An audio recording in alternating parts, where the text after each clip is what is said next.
सन 1922 में university of Toronto के साइंसदान अस्पताल के वार्ड में दाखिल हो गए। वार्ड में तमाम बच्चों को डायबिटीज थी और बच्चे कोमा की हालत में थे। पास ही बैठे बच्चों के वालिदैन इनके मरने का इंतजार कर रहे थे। ऐसे में वो साइंसदान एक बेड से दूसरे बेड की तरफ जाते हैं। हर बच्चे को एक इंजेक्शन लगाकर आगे बढ़ते जाते हैं। जो ही वो आखिरी बेड के नज़दीक पहुंचते हैं तो पहले बेड वाला बच्चा कोमा की हालत से निकलकर होश में आ जाता है और कुछ ही वक्त बाद पूरा वार्ड जो कि मौत के इंतज़ार में था, मौत के मुंह से निकलकर जिंदगानी की आगोश में जा बैठता है। लेकिन आखिर इन डॉक्टर्स के पास कौन सा जादू था? ये डॉक्टर थे या फरिश्ते जो यूं जिंदगी बख्शते फिर रहे थे? तो जनाब, इन डॉक्टर्स के पास ताज़ा इंसानी तौर पर बनाई गई इंसुलिन थी। यही वो इंसुलिन है जिसके इंजेक्शन ने आज करोड़ों लोगों की ज़िंदगी बचाई हुई है। पहली बार इंसुलिन कब बनी?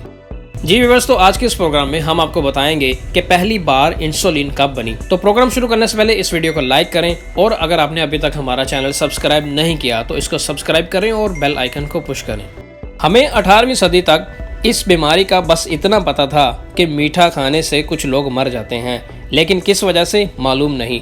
फिर 1889 में दो जर्मन साइंसदानों ऑस्कर और जोसेफ ने देखा कि अगर कुत्तों का लबलबा पैंक्रियाज निकाल बाहर किया जाए तो इनमें बिल्कुल वही अलामात जाहिर होती हैं जो डायबिटीज़ के मरीजों में होती हैं। इस दरियाफ्त को उन्होंने पैंक्रियाज से मुंसलिका बीमारी कहा। फिर 1910 में सर एडवर्ड नामी साइंसदान ने देखा कि डायबिटीज़ के मरीजों का लबलबा सिर्फ एक केमिकल रिलीज नहीं कर पा रहा।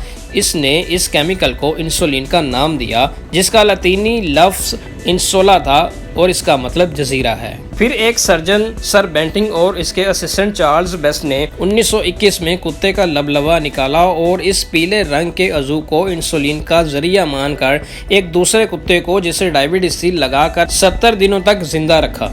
इस हैरान कुन तजुर्बे के बाद कॉलिप और मैक्लॉयड नामी रिसर्चर्स ने गाय के लबलबे से इंसुलिन निकालने का कामयाब तजुर्बा किया और फिर वो वक्त आया जब टोरंटो यूनिवर्सिटी के अस्पताल में कामयाब तजुर्बा करके बच्चों को जिंदा बचा लिया गया, जिसका जिक्र ऊपर बयान किया गया है। इस इंसान दोस्त दरियाफ्त पे 4 साइंसदानों को मुश्तरका तौर पर नोबेल इनाम दिया गया था। इसके बाद हमने गाय और सूअर के लबलबों से इंसुलिन कशीद करना शुरू की, मगर इस इंसुलिन की वजह से बहुत से लोगों को एलर्जी हो जाया करती थी। गो इस इंसुलिन ने करोड़ों जानें बचाई, मगर ये बहुत कम थी।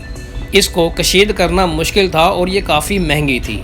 2 टन सूअर फ़कत 8 ऊंस इंसुलिन दे पाते थे, मगर फिर एरी लिली नामी साइंसदान ने 1978 में इकोलाई नामी बैक्टीरिया को इस तरह से एडिट किया कि वो इंसुलिन बना सके। ये इंसुलिन जल्दी, सस्ती और आसानी से बनती थी और 4 साल बाद इसने इस इंसुलिन को होमोलिन के नाम से रजिस्टर करके कमर्शियल बेचना शुरू किया। यूं इंसुलिन की दरियाफ्त ने जानवरों से होते हुए बैक्टीरिया तक का सफ़र मुकम्मल किया और आज इसका एक इंजेक्शन हमें काफ़ी सस्ता और हमारे लिए ज़िंदगी आवेश साबित हो रहा है।